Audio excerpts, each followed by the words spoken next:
تخيل معايا تكون خدام في سيكوريتي وسط الليل والهدوء التام وكيسحاب لك غيكون النهار عادي بحال ديما. الخوت، القصه ديال اليوم على واحد الشاب داكشي اللي وقع ليه بدا بحدث بسيط جدا، ولكن النهايه ديالو كانت صادمه ومخيفه لدرجه ما يمكنش طيح ليك على البال. بقاو معايا حتى الاخر باش تعرفوا كيفاش لحظه واحده قدرت تقلب كل شيء. القصه ديالنا غتبدا مع واحد الشاب سميتو يوسف شاب في عز الشباب ديالو، وإلا بغيت نوصفو ليكم هو دري من الشرق ديال المغرب بالضبط، من النواحي ديال وجده. كان شاب طويل وعامر تبارك الله، كيبان ضخم، ولكن واخا هذيك البنيه الجسمانيه اللي كطير العين ملي كتعامل معاه كتلقاه دري الله يعمرها دار، حشومي مؤدب وقلبه بيض ما فيهش الغدر. وتحيه للناس ديال الشرق كاملين اللي كيتصنتوا لينا دابا. يوسف مسكين ما كملش قرايته حيت الظروف ديال العائله كانت شويه قاصحه، وتلاح الخدمه بكري وباش يلقى محسن شد الطريق وجا للدار البيضاء على الله يلقى فين يخدم ويصرف على راسو ويصيفط لدارهم ديك البركه. كل شهر خدم في بزاف د الحوايج، في المارشي في المعامل، حتى جاب ليه الله واحد خدمه سيكوريتي. ولكن في واحد البلاصه صعيبه شويه يوسف تحت ليه الفرصه يخدم عساس في واحد المركز ديال علاج الادمان، سونتر ديال رودريسمون. هاد التجربه بدلت فيه بزاف ديال الحوايج حيت كان كيشوف قدامه شباب ورجال اللي كانوا بعقلهم وبفلوسهم، وفجاه لعبات بهم الدنيا، تبلاو بالمخدرات القاصحه وتارست حياتهم وتلاحوا في هذاك السونتر بحال الحمق. يوسف بحال ضرب الضو كمال الفاسي كمال. يوسف تفكر بلي ديك المريض اللي كان في السونتر ديال الادمان سميتو كمال الفاسي. يوسف سال المحامي وهو كيترعد، اسمح لي يا استاذ، واش كمال الفاسي هو داك السيد اللي طاح ليه السكل وتلاح في السونتر ديال الادمان؟ المحامي تصدم وقال لي وانت باش عرفتيها؟ يا اسيدي هو داك السيده ناديه هي مراته، وهي اللي شاده دابا الوكاله العامه ديال املاكه كاملين حيت هو فاقد الاهليه. زاد المحامي وهو كيتمتم مع راسو، ولكن يوسف سمعوا ياخذ الحق وكلاتو السم والمخدرات حتى حماق باش تسيطر على كل شيء. حل لي الباب اريس وحل يوسف حل ليه الباب وبقى واقف بحال السنان، الدماغ ديالو تبلوكا. الافعال افادت كل شيء. هذيك هي الجمله اللي كان كمال كيبكي بها في السونتر. ناديه ماشي ارمله، ناديه شيطانه في صوره انسانيه اللي بلات راجلها وطيرات لي عقلو وفلوسه، ودابا حطها في داك السونتر كيتعذب وهي ساكنه في الفيلا ديالو وكتعزل في السيكوريتيات باش تدوز معاهم الوقت. واحد النهار يوسف غيدخل في مضاربه مع المدير ديال هذاك السونتر. السبب هو ان المدير بغى يجري على واحد المريض مسكين حيت عائلته تعطلات في الخلاص ديال السيمانه. يوسف مرضاش، دخل كيدافع على المريض وقال للمدير حشومه عليك تلوحوا الزنقه في هذه الحاله، راه غيمشي يموت. المدير تعصب وقال ليه تا غير عساس هنا عاطينك 2 دريال، دخل سوق راسك ولا الباب يوسع جمل. يوسف طلع ليه الدم، رمى ليه السوارت وقال ليه الرزق على الله ماشي عليك، وخرج بحالو. هنا يوسف رجع للبطاله، جالس في الكرا وكيفكر في المصاريف. وداك المندل اللي خصو صيفط لوالديه دازت عليه فتره صعيبه حيت الحنيه ديالو هي اللي خرجات عليه، ولكن حيت نيته زوينه وكيامن بالله ربي ما غاديش يخيبو تسلف شي بركه من عند صاحبو صيفطها لدارهم باش ما يخلعهمش. وبقى كيقنا هاد صاحبو النيت غيعيط ليه من بعد سيمانه وغيقول ليه يوسف واش عقلتي على ديك الشركه ديال السيكوريتي اللي كنت خدام معاهم؟ راه خاصهم عساس في واحد الكومبلكس ديال الفيلات بوسكو، راه خدمه نقيه مع الناس لباس عليهم لا سطا على مانك لاغوات، غتخدم بالليل مع واحد السيد شيباني واش قاد. يوسف طار بالفرحه وقال ليه والله يرحم لك الوالدين صيفطني اليوم. وفعلا تيسرات الامور ويوسف مشى استلم خدمته. الكومبلكس كان واعر، فيلات كبار، طوموبيلات فارهين، سكون تام، والناس اللي ساكنين تما كيدوزو كيسلموا بادب. يوسف عجبو الحال بزاف، حس براسو بحال ترفع من داك الغيز ديال السونتر لواحد البلاصه زوينه ومكالميه، كل واحد ساد عليه بابو ومسوقش للاخر.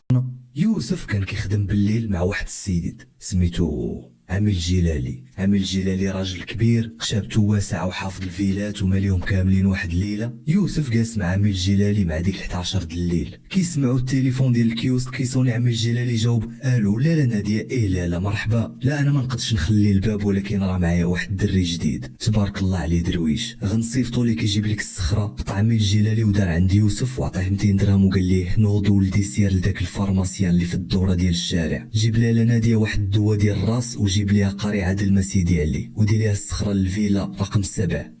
يوسف مشى جاب الصخره ومشى دق في الفيلا رقم 7. كيسمع طالونات جايين. ملي تحل الباب يوسف تصدم وقفات قدامه واحد المره آية في الجمال باينه في الثلاثينات، لابسه بيجامه ديال الحرير، طالقه شعرها وريحه العطره ديالها كدوخ. يوسف حضر راسو بالزربه احتراما وقال تفضلي لا هذه الصخره اللي طلبات من عمي الجيلالي. ناديه شدات من عنده الميكا، بقات كتشوف فيه من الفوق لتحت بواحد النظره غريبه وقالت لي انت جديد هنا ياك، شنو سميتك؟ قال لها يوسف ألالا قالت لي بابتسامة بلاش ألالا قول لي غير نادية شحال بقات ديال الصرف. يوسف مد ليها الصرف ولكن هي دفعات ليه يدو وقالت لي خليه عندك وزيد هادي ديالك، وعطاتو ورقة ديال 200 درهم أخرى كبوربوار. يوسف حشم وقال لا ألالا بزاف هادشي. قالت لي غير شد وخلي لي النمرة ديالك باش نبقى نعيط لك نيشان بلا ما نبرزطو داك الشيباني بالله. يوسف عطاه النمرة ورجع للكيوسك عمي الجلالي غير شافو قال لي ايوا اسي يوسف بانت ليا شي قرفيه فلوس. تما دبرتي عليها لا ناديه يديها مطلوقه. يوسف ضحك وقال لي الله يعمرها دار ولكن شكون هاد السيده عمي الجلالي؟ باينه عايشه بوحدها. عمي الجلالي نزل صوتو وقال لي هاديك ولدي رمله ما تراجلها شحال هادي وخلى ليا الخير والخمير، عايشه بوحدها ما كنشوفو عندها حد ولكن ولدي رد بالك هادو ناس الفلوس دير خدمتك وعطيك اتساع تزعمش بزاف. يوسف قال لي كون هاني عمي دازت يومين مع ديك 12 الليل التليفون ديال يوسف صونا لقاه ناديه الو يوسف سمح لي غنبرزتك واش تقدر تجي الفيلا تعاوني؟ شريت واحد التلفزه كبيره وبغيت نركبها في الحيط وما قديتش نهزها، الا كنتي مسالي دوز عندي. يوسف قال لعمي الجلالي البلان ومشى ملي دخل للفيلا. ناديه سدات الباب موراها الدار كانت مضويه غير بواحد الضو. خافت يوسف مشى نيشان هز التلفزه ركبها قاد الكابليات وهي واقفه حدا كتعطيه العصير وتشكر فيه. ملي كمل قالت لي يوسف جلس ترتاح شويه تشرب هذا العصير. يوسف بحكم التربيه ديالو بدا كيحس بشي حاجه ماشي هي هذيك. الشيطان حاضر والسيده باينه شنو باغيه كتحاول تقرب منه وتهضر معاه في مواضيع شخصيه. يوسف انت زوين كيفاش ما مزوج؟ انا كنحس بالوحده في هذا القصر. يوسف كان كيتعوذ من الشيطان شرب داك العصير بالزربه وقال لها سمحي لي الالا ناديه راه عمي الجلالي بوحدو خصني نمشي قبل ما يخرج. ناديه مشات لواحد المجر جبدات واحد البريكه ديال الذهب نقيه وثقيله ومحفورين فيها شي حروف بالونجلي مداتها ليوسف وقالت لي هادي كان ديال المرحوم راجلي ما عندي ما ندير بيها كتبقى غير تفكرني في الماضي خذها تستاهلها.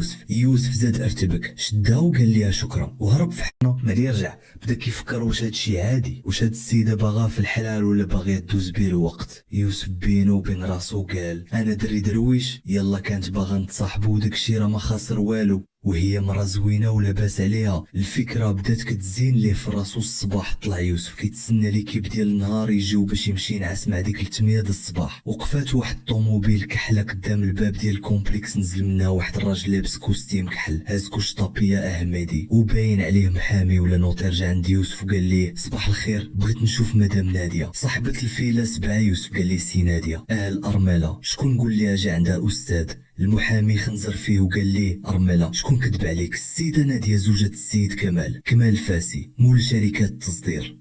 يوسف بحال ضربو الضو كمال الفاسي. كمال يوسف تفكر باللي داك المريض اللي كان في السونتر ديال الادمان سميتو كمال الفاسي. يوسف سأل المحامي وهو كيترعد اسمح لي يا استاذ واش كمال الفاسي هو داك السيد اللي طاح ليه السوق وتلح في السونتر ديال الادمان؟ المحامي تصدم وقال ليه وانت باش عرفتيها؟ ايه اسيدي هو داك السيدة نادية هي مراتو وهي شاده دابا الوكاله العامه ديال الاملاك كاملين حيت هو فاقد الاهليه. زاد المحامي وهو كيتمتم مع راسو ولكن يوسف سمع والله ياخذ الحق وكلاتو السم والمخدرات حتى حماق باش تسيطر على كل شيء. حل ليه الباب اريس وحل يوسف حل ليه الباب وبقى واقف بحال الصنم. الدماغ ديالو تبلوكا الافعادات كل شيء. هذيك هي الجمله اللي كان كمال كيبكي بها في السونتر. ناديه ماشي ارمله ناديه شيطانه في صوره انسان هي اللي بلات راجلها وطيرات ليه عقله وفلوسه ودابا حطها في داك السونتر كيتعذب وهي ساكنه في الفيلا ديالو وكتعزل في السيكوريتيات باش تدوز معاهم الوقت.